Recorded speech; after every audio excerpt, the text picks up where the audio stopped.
Hello everyone, welcome to my channel. My name is Ayush Dubey और आज हम पढ़ने वाले हैं भारत की भूमि पर जन्मे एक ऐसे व्यक्ति के बारे में जो न केवल हमारे सिलेबस के लिए महत्वपूर्ण है बल्कि हमारी day to day modern life में भी हमें जीवन के बहुत सारे सॉल्यूशंस प्रोवाइड करते हैं।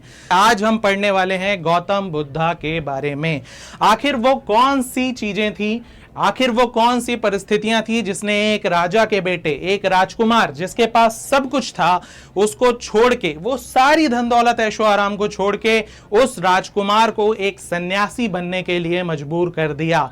तो न केवल आज हम गौतम बुद्ध के जीवन परिचय के बारे में पढ़ेंगे बल्कि हम ये भी जानेंगे कि उन्होंने वो कौन कौन से सिद्धांत दिए, उन सिद्धांतों का आज की मॉडर्न लाइफ के प्रॉब्लम्स के सॉल्यूशन में क्या क्या योगदान हो सकता है। तो बिना किसी देरी के शुरू करते हैं आज का लेक्चर जिसका नाम है गौतम बुद्धा, उनका जीवन और उनकी शिक्षाएं। चलिए शुरू करते हैं। सबसे पहले अगर मैं बात करूं गौतम बुद्धा के जन्म की कहानी, तो देखिए भारत भूमि पर जो प्राचीन समय में भारत का ही पार्ट था, नेपाल के पास एक जगह है। यहां पर यदि आप देखें तो यहां पर नेपाल के पास एक जगह है जिसका नाम है कपिलवस्तु। क्या नाम है? कपिलवस्तु। तो नेपाल के पास एक जगह कपिलवस्तु जहां पर आज से लगभग 2500 साल पहले 563 BC में कपिलवस्तु नेपाल में गौतम बुद्ध नहीं, सिद्धार्थ का जन्म होता है। किसका जन्म होता है? सिद्धार्थ का जन्म होता है। सबसे पहले अगर बात करें सिद्धार्थ के जीवन परिचय के बारे में तो देखिए बचपन का नाम इनका सिद्धार्थ है और हम सिद्धार्थ नाम से ही इनको पढ़ेंगे जब तक इन्हें बोधि की प्राप्ति नहीं हो जाती। अभी बोधि क्या होता है, थोड़ी देर रुकिएगा, फिर मैं इस शब्द का आपको अर्थ समझाऊंगा।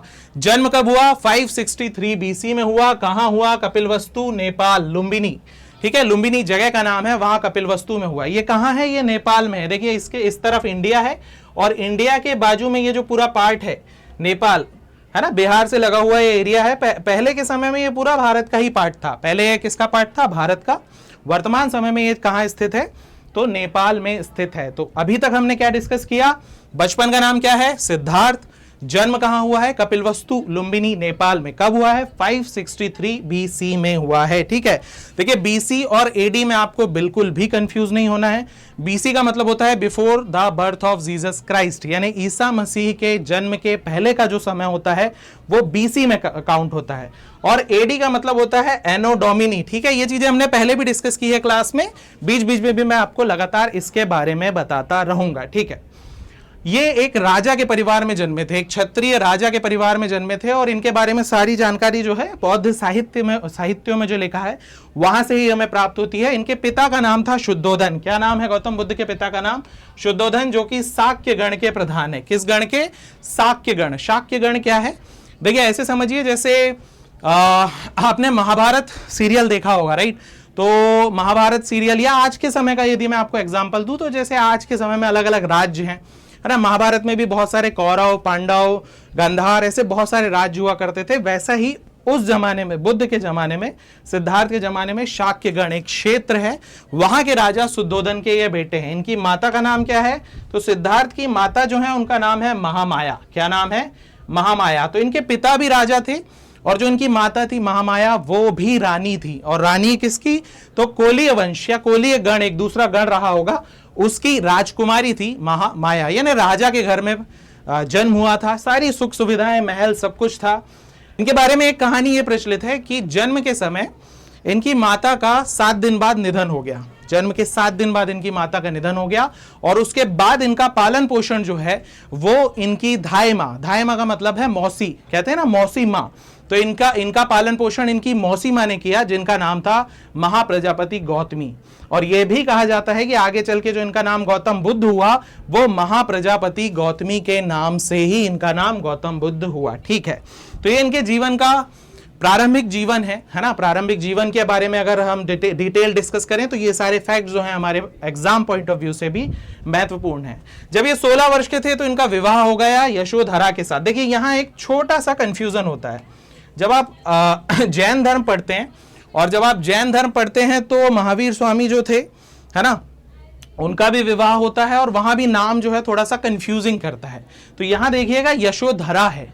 महावीर के समय पे जब हम पढ़ेंगे तो वहां नाम यशोदा है, वहां ध नहीं है। इसकी एक सबसे अच्छी ट्रिक क्या होती है कि बुद्ध में, मैं इसको लिख देता हूं ट्रिक को, जब हम बुद्ध पढ़ते हैं ना, बुद्ध, तो देखिए यहां धा आ रहा है, तो बिल्कुल यशोधरा में भी धा आ रहा है, ये याद रखना है हमको, ठीक है, ताकि कंफ्यूजन नहीं होगा, ठीक है। तो 16 वर्ष की आयु में यशोधरा का के साथ इनका विवाह हो गया। आगे चलकर इन्हें एक पुत्र की प्राप्ति हुई जिनका नाम राहुल था। क्या नाम था? राहुल। यशोधरा का अलग अलग बौद्ध साहित्य में अलग अलग नाम मिलता है, ठीक है। बिंबा भी नाम मिलता है ना, गोपा भी मिलता है, भद्दकच्छना भी नाम मिलता है। तो ये बौद्ध अलग अलग बौद्ध साहित्य में यशोधरा जो है उनके अलग अलग नाम मिलते हैं। कहानी अगर मैं आपको सुनाऊं गौतम बुद्ध से संबंधित, तो देखिए वो कहानी क्या है। वो कहानी ये है कि एक बार जब शुद्धोधन के यहाँ पुत्र प्राप्त हुआ, तो हर राजा की ये इच्छा होती है कि वो अपने बच्चे के भविष्य के बारे में थोड़ा बेहतर जान सके। देखिए हमारे माता पिता भी हमारे जीवन और करियर को लेकर चिंतित होते हैं, ठीक उसी प्रकार जो था वो शुद्धोधन के साथ भी था। उन्होंने भी, अब चूंकि राजा थे और राजा के पास बहुत सारे कहना चाहिए कि ज्योतिष और जो पंडित शास्त्रार्थ वाले वो होते हैं, तो राजा ने उन सबको बुलाया और एक तरह से एक सभा चल रही थी और वहां पर उन्होंने पूछा शुद्धोधन ने कि सिद्धार्थ के भविष्य के बारे में बताइए। बहुत सारे बड़े बड़े ज्ञानी जो वहां पे जो कहना चाहिए कि ऋषि मुनि जो भी हो रहे हों, जो ज्योतिष वेदता हैं, वो वहां पर आए। और चूंकि राजा सबको सम्मान दे रहे थे, सब ये चाह रहे थे कि इतना बड़ा राजा है, राजा के पुत्र के बारे में अच्छा बताएंगे तो ज्यादा हमें सम्मान मिलेगा, ज्यादा हमें पैसा मिलेगा, ये सारी चीजें। तो लगभग जितने भी मुनि ऋषि या ज्योतिषी आए थे, उन्होंने सिद्धार्थ के जीवन के बारे में अच्छा ही बताया। लेकिन वहां एक बड़ा युवा ज्योतिष था या युवा पंडित वहां पर मौजूद था। वो काफी देर तक शांत बैठा रहा और उसने कुछ कहा नहीं। देखिए अलग अलग सोर्सेज में अलग अलग नाम मिलते हैं। कहीं कहीं पर यह नाम कौंडिन्य या कौंडिल्य नाम मिलता है और कहीं कहीं पर यह नाम कुछ और मिलता है। तो हम अभी कौंडिल्य नाम के साथ चलते हैं। जब राजा शुद्धोधन ने पूछा कि कौंडिल्य आप शांत क्यों हैं, आप इस बारे में कुछ क्यों नहीं बोल रहे सिद्धार्थ के बारे में, तो वो थोड़ी देर शांत रहे और फिर उन्होंने बताया कि या तो आपका बेटा एक बहुत बड़ा चक्रवर्ती राजा बनेगा। देखिए चक्रवर्ती राजा का क्या मतलब होता है? चक्रवर्ती राजा का यह मतलब होता है चक्रवर्ती सम्राट जो अपने आसपास के सभी राजाओं को हराएगा, एक बहुत चक्रवर्ती राजा बन जाएगा। या फिर आपका बेटा दुनिया का सबसे बड़ा सन्यासी बनेगा। और यह बहुत इनिशियल उम्र या शुरुआती स्टेज, गौतम बुद्ध के प्रारंभिक जीवन में ही, शुरुआत में ही इस तरह की घटना हुई। राजा शुद्धोधन बहुत ज्यादा चिंतित हो गए इस बात से कि पुत्र एक ही है और पुत्र यदि सन्यासी बन गया तो इतने बड़े राजपाट को कौन संभालेगा। और यही चिंता थी जिस कारण उन्होंने बचपन से ही सिद्धार्थ के जीवन में किसी भी दुख को नहीं आने दिया। बहुत जल्दी उन्हें विवाह के बंधन में बांध दिया और कहना चाहिए कि जितने भी माया मोह होते हैं दुनिया के, उन सब से परिचित करा दिया। अब ये कहानियां हैं या इसमें कितनी सच्चाई है ये तो खैर कहना चाहिए कि रिसर्च का विषय है, लेकिन कहानियों में यह भी है कि उनके लिए हर मौसम के लिए अलग महल बना दिए गए, है ना। उन्हें दुख फील ही नहीं होने दिया। उनके ऐशो आराम, उनकी हर सुख सुविधा का ध्यान रखा गया, क्योंकि यदि दुख ही नहीं फील होगा तो सन्यास का ख्याल ही नहीं आएगा। राजा शुद्धोधन ने हर वो प्रयास किया कि सिद्धार्थ सन्यासी ना बने, वो उसका जीवन से, जीवन की मोह माया से वो जुड़ा रहे और सन्यास की तरफ वो गमन ना करे। ठीक है, लेकिन नियति को कहां मंजूर होती है सब बातें? नियति तो वही कराती है जो होना होता है। ठीक है, एक दिन यह हुआ कि राजा शुद्धोधन महल में नहीं थे, राजा शुद्धोधन महल से कहीं बाहर गए हुए थे। और जब राजा शुद्धोधन महल से बाहर गए हुए थे, उसी वक्त गौतम बुद्ध या सिद्धार्थ का मन हुआ कि महल से बाहर भ्रमण के लिए चला जाए। और सिद्धार्थ महल से बाहर भ्रमण के लिए निकले। उनका घोड़ा छंदक और सारथी चन्ना, देखिए अलग अलग सोर्सेज में नाम अलग अलग होते हैं, इसलिए हो सकता है कि आप इसको लेके कंफ्यूज हो, लेकिन कंफ्यूज बिल्कुल नहीं होना है। कहानी को समझना है, गौतम बुद्ध से जुड़े हुए फैक्ट्स हमसे पूछे जाएंगे और सिद्धांत हमारे प्री मेंस इंटरव्यू, एथिक्स के पेपर और आंसर राइटिंग में काम आएंगे। कॉन्सेप्ट्स पर और फैक्ट्स पर ध्यान देना है। ठीक है, कुछ शब्द कुछ नाम यहां वहां बदलेंगे तो उनको लेकर परेशान नहीं होना है। तो सिद्धार्थ अपने घोड़े और सारथी के साथ, घोड़े का नाम मैंने क्या बताया? घोड़े का नाम मैंने आपको बताया छंदक और सारथी का नाम चन्ना। उनके साथ ये आगे निकले। जब वो आगे निकले तो उनके जीवन में उस दिन कुछ अलग ही लिखा था। देखिए आज सिद्धार्थ का जीवन बदलने वाला था और दुनिया में भी एक ऐसा व्यक्ति जो मतलब आप ऐसे समझिए कि आज सच में सिद्धार्थ का जीवन पूरी तरह बदलेगा और वो अब आगे जाके युगों युगों तक उसका नाम हो जाएगा। ये नियति थी और उस दिन वो घटनाक्रम हुआ। जब सिद्धार्थ महल से बाहर निकले तो उन्होंने लगातार 4 दृश्य देखे, एक के बाद एक दृश्य। सबसे पहले उन्होंने देखा एक बूढ़ा व्यक्ति। अब सिद्धार्थ ने अपने जीवन में बूढ़े व्यक्ति को नहीं देखा था, बिल्कुल नहीं देखा था। जब उन्होंने उस व्यक्ति को देखा तो उनके मन में एक बहुत क्यूरियस या एक बहुत जिज्ञासु भाव आया और उन्होंने अपने मित्र, अपने सारथी चन्ना से पूछा कि चन्ना ये कौन है, ये व्यक्ति ऐसा क्यों दिख रहा है। चन्ना ने जवाब दिया कि ये बूढ़ा व्यक्ति है। सिद्धार्थ के मन में जिज्ञासा हुई कि क्या मैं भी ऐसा हो जाऊंगा, क्या एक दिन मैं भी ऐसा हो जाऊंगा। और चन्ना ने कहा जी हां, हम सब ऐसे हो जाएंगे, आपके पिता भी, आप भी, सब ऐसे हो जाएंगे। सिद्धार्थ का मन थोड़ा सा दुखी हुआ क्योंकि वो अनभिज्ञ थे, दुनिया की चीजों से, दुनियादारी की बहुत सारी चीजों से वो पूरी तरह अनभिज्ञ थे। यहां वो थोड़े परेशान हुए। उन्होंने अपनी यात्रा, जिस यात्रा के लिए वो निकले थे, वो छोड़ी और वो वापस महल चले गए और लगातार कुछ समय तक उनके मन में ये बात चलती रही। अगली बार जब सिद्धार्थ निकले तो अब उन्हें एक बीमार व्यक्ति मिला। अब कौन मिला? बीमार व्यक्ति। इसके पहले कौन मिला था? एक बूढ़ा व्यक्ति।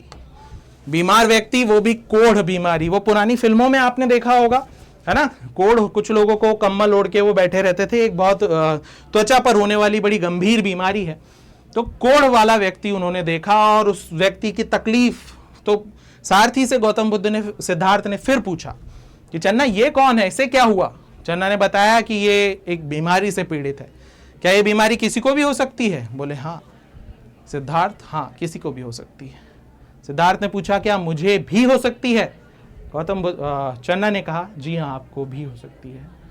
सिद्धार्थ का मन दोबारा दुखित हुआ, फिर से द्रवित हुआ उनका मन, वो फिर से परेशान हुए। इसी घटनाक्रम में वो तीसरी बार जब घर से बाहर निकले तो उन्हें एक अंतिम यात्रा जो जाती है ना, उसमें शव लेकर जाते हुए कुछ लोग दिखाई दिए। उन्होंने पूछा कि इससे क्या हुआ। चन्ना ने कहा कि सिद्धार्थ ये मर चुके हैं, इनकी जीवन लीला समाप्त हो गई है। सिद्धार्थ ने पूछा क्या मैं भी एक दिन मर जाऊंगा? बिल्कुल। क्या तुम भी एक दिन मर जाओगे? हाँ।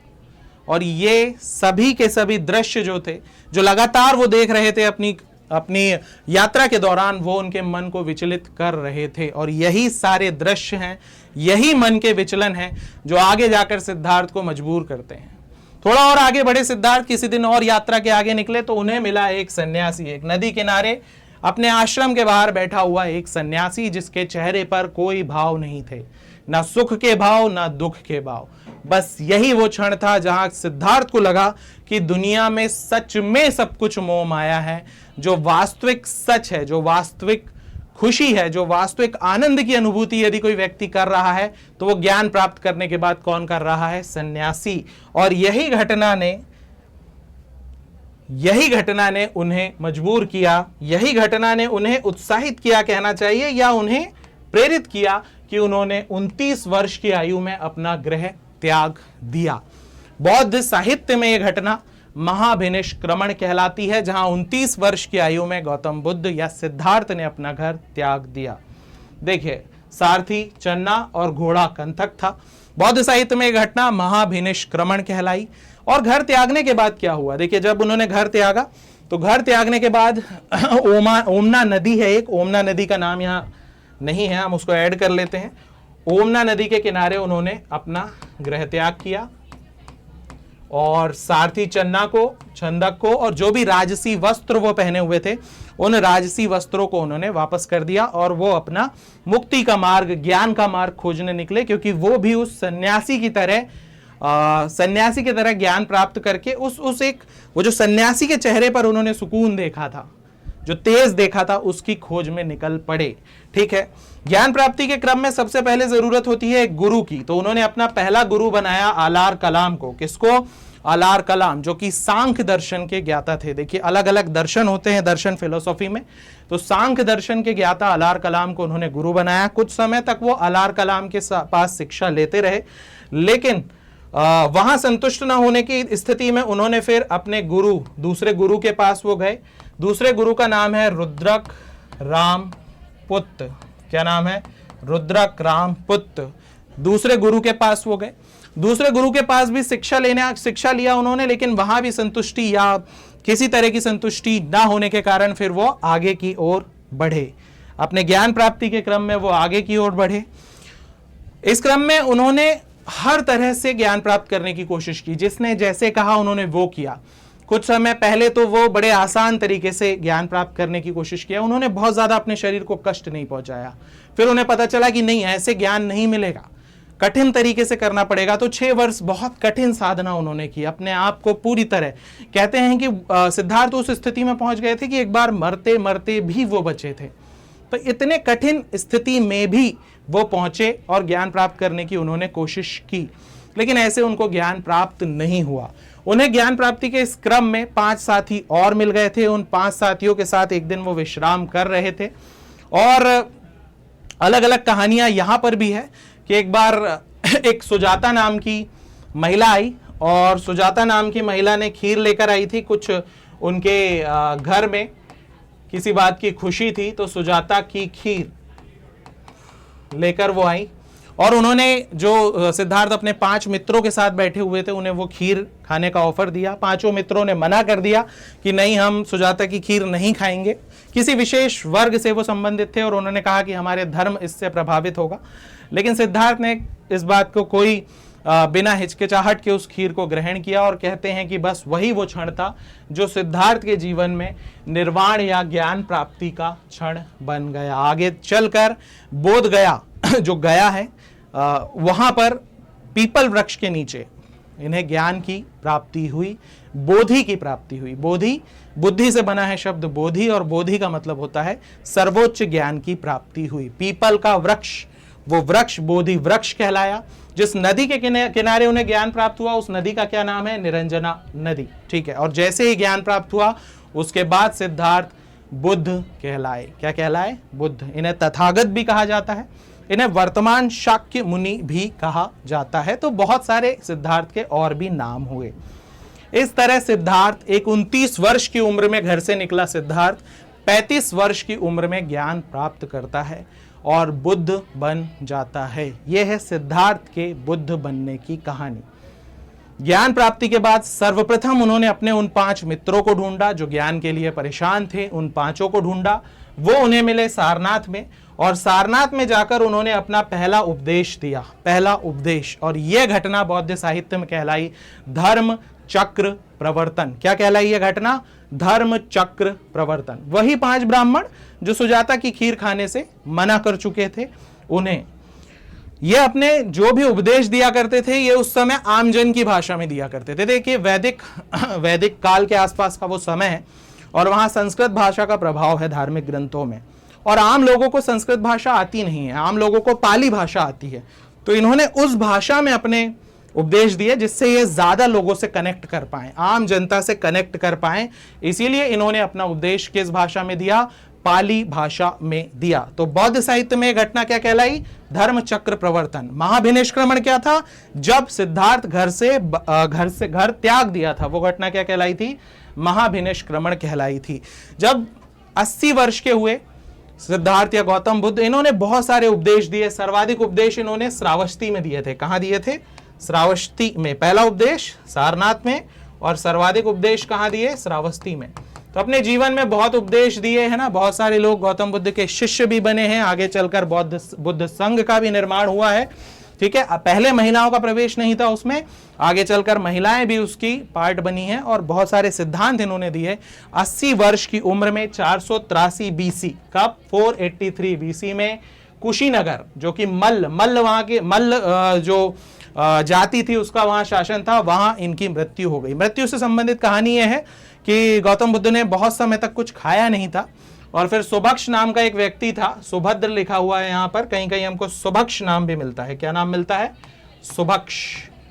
सुभक्ष नाम के व्यक्ति के द्वारा इन्हें कुछ भोजन परोसा गया, और उस भोजन को खाने के पश्चात हिरण्यवती नदी के किनारे इन्होंने अपना जीवन को समाप्त किया, अंतिम उपदेश शुभक्ष को दिया, और यही घटना बौद्ध साहित्य में क्या कहलाई? महापरिनिर्वाण। तो 3 घटनाएं आपको याद रखनी है। पहली महाभिनिष्क्रमण, जब वो गृह त्याग कर रहे हैं।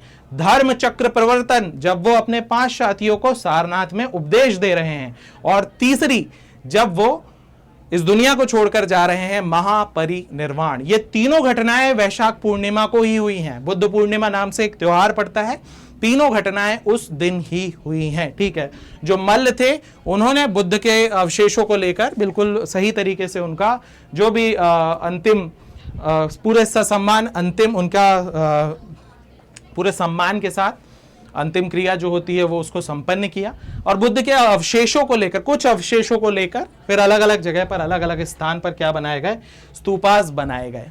अब बात करते हैं बौद्ध धर्म के प्रमुख सिद्धांत की। वो कौन कौन से सिद्धांत हैं जो सिद्धार्थ ने हमको दिए या सिद्धार्थ गौतम बुद्ध बनने के बाद हमको देते हैं? सबसे पहले इन्होंने हमें 4 सत्य दिए। क्या दिए? 4 आर्य सत्य। देखिए 4 आर्य सत्य क्या है। मेरे ख्याल से जो मेरा व्यक्तिगत विचार है ना, गौतम बुद्ध बहुत पहले ही जान चुके थे कि पूरी संपूर्ण मानव जाति की समस्याएं क्या हैं। बिल्कुल सही। देखिए वो 4 सिद्धांत हैं। सर्वम दुखम, पहला सिद्धांत क्या है? सर्वम दुखम, यानी इस संसार में दुख ही दुख है। सर्वम दुखम, इस संसार में दुख ही दुख है, हर जगह दुख ही दुख है। और उस दुख का कारण क्या है? तो तृष्णा, लालच या इच्छा। हम सबके मन में जो लालच है, जो इच्छा है, हम लालची स्वभाव के मनुष्य होते हैं, वो इस दुख का कारण है। क्या दुख का निरोध, यानी इन दुख को समाप्त किया जा सकता है? बिल्कुल। यदि हम इच्छाओं का त्याग कर दें तो इन दुखों को समाप्त किया जा सकता है। और इन इच्छाओं को समाप्त कैसे करेंगे हम? तो उसका पूरा इन्होंने सॉल्यूशन दिया, दुख निरोध गामिनी प्रतिपदा। तो पहला आर्य सत्य सर्वम दुखम, संसार में दुख ही दुख है। दूसरा आर्य सत्य, दुख का कारण क्या है? लालसा, तृष्णा, इच्छा। तीसरा आर्य सत्य, क्या दुखों को दूर किया जा सकता है? हाँ, किया जा सकता है। इच्छाओं का अंत करना पड़ेगा, तृष्णा का उन्मूलन करना पड़ेगा, तो किया जा सकता है। और चौथा, दुख निरोध गामिनी प्रतिपदा। आखिर दुखों से निरोध पाए कैसे? तो उसका रास्ता है अष्टांगिक मार्ग।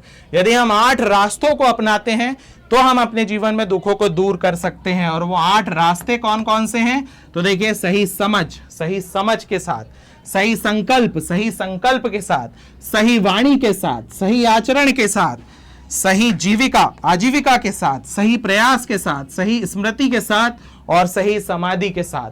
बौद्ध साहित्य में यहां सम्यक शब्द का इस्तेमाल हुआ है। किसका? सम्यक। सम्यक दृष्टि, सम्यक संकल्प, सम्यक वाणी, सम्यक कर्मांत, सम्यक आजीविका, सम्यक व्यायाम, सम्यक स्मृति और सम्यक समाधि। या हम इस तरीके से भी इसको याद कर सकते हैं। तो ये 8 मार्ग हैं जो हमको दुखों से बचाते हैं। तो दुख से बचने का तरीका क्या है? अष्टांगिक मार्ग। तो 4 आर्य सत्य क्या है? सर्वम दुखम, संसार में दुख ही दुख है। दूसरा, दुख का कारण तृष्णा, लालसा, आकांक्षा, महत्वाकांक्षाएं। तीसरा, इच्छाओं पर यदि हम नियंत्रण रखें तो दुख से निरोध प्राप्त कर सकते हैं। और चौथा, किस तरह से? अष्टांगिक मार्ग। वो 8 मार्ग कौन कौन से हैं? तो दृष्टि, संकल्प, वाणी, कर्मांत, आजीविका, व्यायाम, स्मृति, समाधि।